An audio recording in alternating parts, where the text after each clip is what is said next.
বন্ধুরা, বৌদ্ধ সন্ন্যাসীর আজকের এই গল্পটি খুবই মনোযোগ দিয়ে শুনবেন, কারণ আজকের এই গল্পটির মাধ্যমে আপনি বুদ্ধিমান মানুষের চারটি এমন কথা সম্পর্কে জানতে পারবেন যে চারটি কথা বুদ্ধিমান মানুষরা কখনোই কাউকে বলে না। তাই এই চারটি কথা যদি আপনি জেনে নেন, তাহলে আপনার সারা জীবন কাজে আসবে। তাই এই গল্পটি মন দিয়ে শেষ পর্যন্ত শুনুন। আর প্রতিবারে নয়, আপনাদের কাছে একটি অনুরোধ রইল, গল্পটি ভালো লাগলে লাইক, শেয়ার এবং সাবস্ক্রাইব করতে ভুলবেন না। তো চলুন বন্ধুরা, গল্পটি শুরু করা যাক। অনেক পুরনো দিনের কথা। একটি ছোট্ট গ্রামে বেশ ধনী একটি ব্যবসায়ী ছিল। ওই ধনী ব্যবসায়ীর কাছে সব কিছু ছিল, কোনো কিছুরই কমতি ছিল না। ওই ব্যবসায়ী তার জীবনে অনেক সফলতা অর্জন করেছে। যে শহরে ওই ব্যবসায়ী ব্যবসা করার জন্য গেছে, সেখান থেকেই সে সফল হয়ে ফিরেছে। ওই ব্যবসায়ী কখনোই জীবনে হেরে যায়নি। ওই ব্যবসায়ীর বাবা তাকে চারটি এমন কথা বলে রেখেছিলেন, যে কথাগুলোকে ওই ব্যবসায়ী নিয়মিত পালন করত। আর ওই চারটি কথা পালন করার কারণেই ওই ব্যবসায়ী জীবনে এত বেশি সফল হতে পেরেছিল। এভাবেই অনেকটা সময় পার হয়ে যায়। আর এখন ওই ব্যবসায়ী বৃদ্ধ হয়ে যায়। ব্যবসায়ী বুঝতে পারে যে আমার মৃত্যুটা খুবই কাছে চলে এসেছে, আর আমি যে কোনো সময় মারা যেতে পারি। এছাড়া ওই ব্যবসায়ী জানতো যে তার ছেলেটা একটু ভোলা স্বভাবের। এই কারণে ব্যবসায়ী তার ছেলেকে নিজের কাছে ডাকে আর বলে, আমি আমার বাবার কাছ থেকে চারটি কথা শিখেছিলাম, আর এই চারটি কথাকেই আমি আমার সারা জীবনে পালন করেছি। আর এই চারটি কথা অনুসরণ করার কারণেই আজ আমি আমার জীবনে এত বেশি সফল হতে পেরেছি। কিন্তু আমি চাই তুমি আমার থেকে অনেক বেশি এগিয়ে যাবে। তুমি আরও বেশি ধন সম্পদ রোজগার করবে এবং নিজের নাম বড় করবে। আর এর জন্য আজ আমি তোমাকে এই পৃথিবীর চারটি এমন গুরুত্বপূর্ণ কথা বলতে যাচ্ছি, যা আমাকে আমার বাবা বলেছিল। আর এই কথাগুলোকে পালন করেই আমি জীবনে এতটা সফল হতে পেরেছি। আর এখনও তুমি যদি এই চারটি কথাকে তোমার জীবনে পালন করো, তাহলে তুমিও তোমার জীবনে অনেক বেশি সফল হতে পারবে। এরপর এই ব্যবসায়ী বলে, সবার প্রথম কথাটা হলো কাজের মধ্যে ছায়াতে যাবে এবং ছায়াতেই ফিরে আসবে। দ্বিতীয় কথা হলো নিজের বাড়ির চারপাশে চামড়ার বাঁধ রেখে দেবে। তৃতীয় কথা হলো খাবার সবসময় মিষ্টি করে খাবে। এবং চতুর্থ কথা হলো নিজের স্ত্রীকে সবসময় বেঁধে রাখবে। এটা বলেই ওই ব্যবসায়ী নিশ্চিন্ত হয়ে যায়, কারণ সে জানতো তার এই কথাগুলিকে তার ছেলে অবশ্যই পালন করবে। আর কিছুদিন পরে ওই ব্যবসায়ী মারা যায়। আর নিজের বাবা মারা যাওয়ার পরে ওই ছেলেটি এই চারটি কথাকে একটি কাগজের মধ্যে লিখে নেয়, যাতে সেই চারটি কথাকে কখনোই ভুলে না যায়। আর এরপরে ছেলেটি ওই চারটি কথাকে নিজের জীবনে পালন করা শুরু করে। প্রথম যে কথাটা ছেলেটির বাবা বলেছিল, কাজের মধ্যে ছায়াতে যাওয়া এবং ছায়াতেই ফিরে আসা। আর এই কারণে ছেলেটি নিজের বাড়ির থেকে নিজের দোকান পর্যন্ত অনেক বড় বড় গাছ লাগিয়ে দেয়, কারণ ওই ছেলেটির কাছে অনেক বেশি টাকা ছিল আর তাকে কেউ আটকানোর মতোও ছিল না। আর যখন ওই ছেলেটিকে কেউ জিজ্ঞাসা করতো যে তুমি এমনটা কেন করলে, তখন ওই ছেলেটি বলতো যে আমার বাবা আমাকে এমনটা করতে বলে গেছে। এরপরে ছেলেটি তার বাবার বলার দ্বিতীয় কথার অনুসরণ করে। ছেলেটি তার বাড়ির দুই দিকে চামড়ার দুটি দেওয়াল তৈরি করে দেয়। আর এটা দেখে চারপাশে মানুষজন অনেক বেশি রেগে যায়, কারণ ওই চামড়ার কারণে দুর্গন্ধ তৈরি হওয়া শুরু হয়। আর যেহেতু ওই ছেলেটির কাছে অনেক বেশি অর্থ ছিল, তাই কেউই বিরোধিতা করতে পারছিল না। ছেলেটির বাবা তৃতীয় যে কথাটা বলেছিল, খাবার সবসময় মিষ্টি করে খেতে, এই কারণে ছেলেটি তার স্ত্রীকে প্রতিদিন খাবারের মধ্যে কিছু না কিছু মিষ্টি তৈরি করতে বলত। ছেলেটির বাবা চতুর্থ যে কথাটা বলেছিল, নিজের স্ত্রীকে সবসময় বেঁধে রাখবে, এই কারণে ওই ছেলেটি প্রতিদিন নিজের স্ত্রীকে দড়ি দিয়ে বেঁধে রাখত। এরপরে ছেলেটি দোকানে যেত, আর এইভাবেই সময় পার হতে থাকে। আর ওই ছেলেটির জীবনটা ধীরে ধীরে নষ্ট হতে শুরু করে, কারণ এই ছেলেটি তার বাবার বলার প্রত্যেকটি কথার ভুল অর্থ বার করেছিল, আর সেই অনুযায়ী কথাগুলো পালন করছিল। ধীরে ধীরে ছেলেটির ব্যবসা খারাপ হতে শুরু করে। দোকানে গ্রাহকের সংখ্যাও কমে যায়। যে ব্যবসাটা তৈরি করার জন্য ওই ছেলেটির বাবা অনেক বেশি পরিশ্রম করেছিল, মাত্র কয়েক মাসের মধ্যেই সেই ব্যবসাটাকে ছেলেটি সম্পূর্ণরূপে নষ্ট করে ফেলে। কিন্তু এখনও ছেলেটি বুঝতে পারছিল না যে তার সঙ্গে এমনটা কেন হচ্ছে। ছেলেটি অনেক বেশি চিন্তা করত, আর প্রতিদিন মিষ্টি খাবার খাওয়ার কারণে তার শরীরে ওজনটাও বাড়তে থাকে। এই কারণে ছেলেটির শরীরে অনেক অসুখ বাসা বাঁধে। আর ছেলেটি তার স্ত্রীকে বাড়িতে বেঁধে রাখার কারণেই তার স্ত্রী রাগ করে তাকে ছেড়ে চলে যায়। ছেলেটি তার স্ত্রীকে অনেক বোঝানোর চেষ্টা করে, কিন্তু কোনোভাবেই ওই ছেলেটির স্ত্রী রাজি হয়নি। দেখতে দেখতে ওই ছেলেটির অবস্থা অনেক খারাপ হয়ে যায়। আর এখন না তার কাছে কোনো ব্যবসা ছিল, না অর্থ ছিল, না তার স্ত্রী ছিল, আর না তার কোনো প্রতিবেশী ছিল। এছাড়া তার শরীরও ভালো ছিল না। ছেলেটি বুঝতেই পারছিল না যে তার সঙ্গে এই সব কিছুই কেন হচ্ছে। আর এরপর থেকে ছেলেটি মনে মনে তার বাবাকে দোষ দিতে থাকে আর বলে, বাবা, আপনি তো আমার সম্পূর্ণ জীবনটা নষ্ট করে দিলেন। আপনার এই 4টি কথা পালন করতে গিয়ে আজ আমি সর্বস্ব হারিয়ে ফেলেছি। এখন আমার কাছে না আছে ব্যবসা, না আছে ধনসম্পদ, আর না আছে কোনো আত্মীয় স্বজন, আর না আছে আমার নিজের কাছে নিজের স্ত্রী। এমনকি আমার শরীরও অনেক বেশি অসুস্থ। আপনার জন্যই আজ আমার সম্পূর্ণ জীবনটা নষ্ট হয়ে গেছে।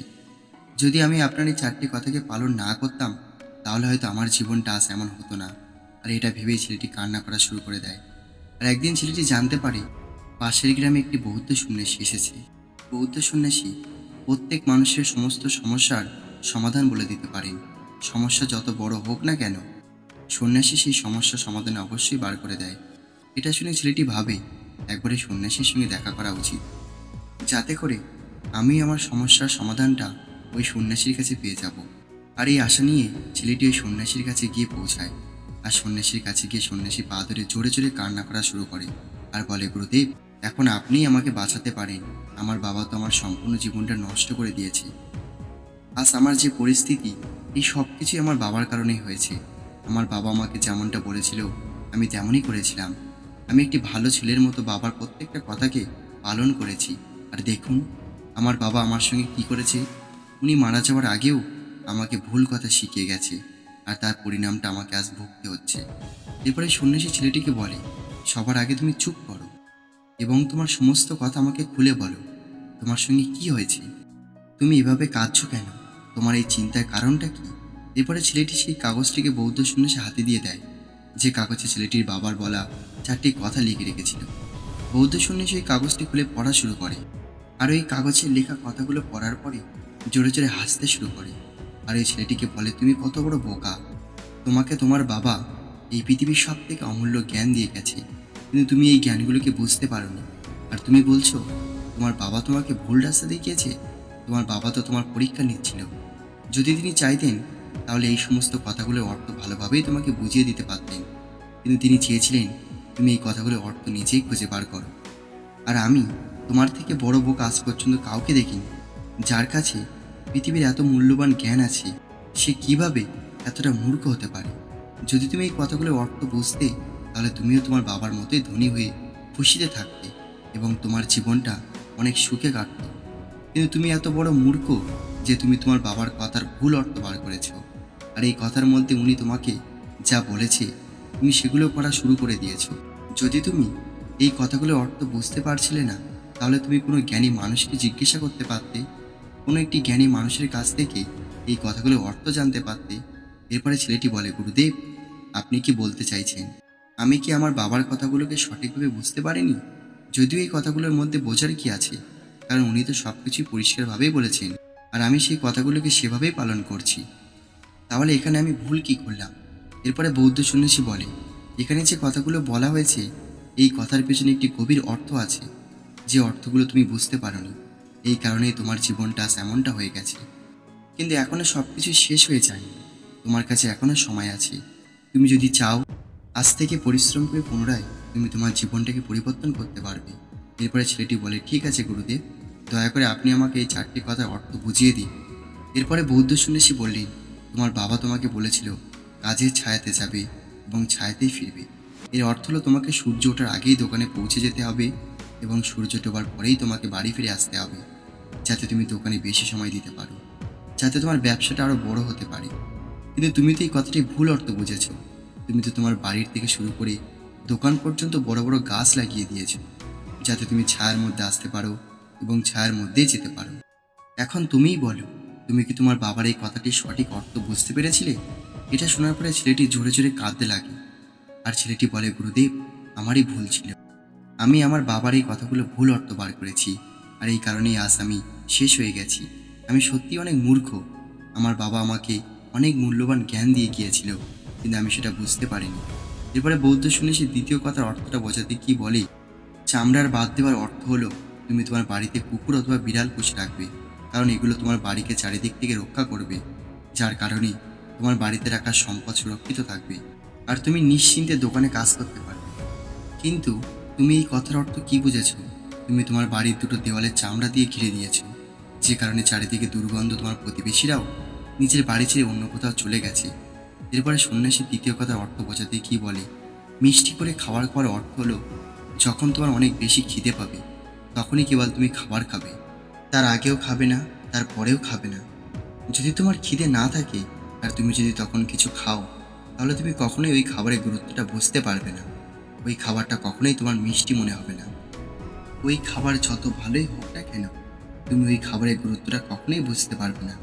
কিন্তু যখন তোমার অনেক বেশি খিদে পাবে, সেই সময় যদি তোমাকে শুকনো রুটিও দেওয়া হয়, তাহলে সেই খাবারটা অমৃতের থেকে কিছু কম বলে মনে হবে না। সেটাকে তুমি অনেক ভালোবেসে খাবে, আর এই খাবারটা তখন তোমার মিষ্টি বলে মনে হবে। আর এই কারণেই তোমার বাবা বলেছিল খাবার মিষ্টি করে খাবে, যাতে তোমার স্বাস্থ্য ভালো থাকবে। কিন্তু তুমি এই কথাটা ভুল অর্থ বার করেছো, আর তুমি রোজ মিষ্টি খাবার খাওয়া শুরু করেছো, যে কারণে তোমার ওজনটা বেড়ে গেছে, আর এই কারণে তোমার শরীরে অনেক রোগ প্রবেশ করেছে। এরপরে বৌদ্ধ সন্ন্যাসী সর্বশেষ চতুর্থ কথাটির অর্থ বোঝাতে কি বলে, স্ত্রীকে বেঁধে রাখার অর্থ এটা নয় যে তুমি রোজ দড়ি দিয়ে তোমার স্ত্রীকে বেঁধে রাখবে, বরং এর অর্থ হলো যখন তোমাদের মধ্যে কোনো একটি কথা নিয়ে মতপার্থক্য তৈরি হবে, তখন তুমি তোমার স্ত্রীর হাতটা ছেড়ে দেবে না। নিজের সম্পর্ককে সবসময় বেঁধে রাখা খুবই দরকার। নিজের সম্পর্ককে খুলে দেওয়া উচিত নয়, তা না হলে এই সম্পর্কটা তোমার হাত থেকে দূরে চলে যাবে। আর আমাদের মধ্যে বেশিরভাগ মানুষ ঠিক এই ভুলটাই করে, আর এই কারণেই অনেকে নিজের সম্পর্ককে হারিয়ে ফেলে। আর এই ভুলটা তুমিও করেছো। তুমি তো তোমার স্ত্রীকে দড়ি দিয়ে বেঁধে রেখেছিলে, তাহলে সে কি করে তোমাকে ক্ষমা করবে? আর এটাই হলো কারণ যে তোমার স্ত্রী তোমাকে ছেড়ে চলে গেছে।